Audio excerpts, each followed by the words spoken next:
সবুজ ভাই শুনলাম নাকি একটা জাহাজ কিনছে, জাহাজ কি এইটা আপনার? হ্যাঁ জাহাজ এইটা আমার হারাত দেশে ইরান ওই যে শুনছো না যে ইসরায়েল লাগে ইরানের লাগে যুদ্ধ চলে। তা এই যে জাহাজ চলে ইসরায়েলের, এইটা ইরানার আটকাইয়া ওই লটারি দিল্লি।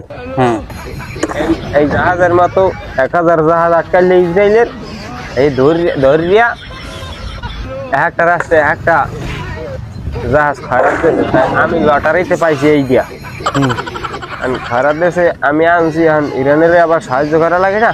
আর জাহাজটা তো বেশ বড় সড়ো। হ্যাঁ বড় সড়ো, আর আমি গোলা বারুদ ভরিয়া ইরানে পাঠাই দিব থাকু জানি উপকারায়। মানে এই গোলাবারুদ ভরতে আছেন আপনি না? হ্যাঁ ভরতে আছে এবার দিব ভাইছি। বুঝলেন এটা খরচ হচ্ছে আর কয় লাখ? এটা খরচ হয়েছে 59 লাখ হয়েছে খালি আনতে তো মেলা দাম। মেলা দাম।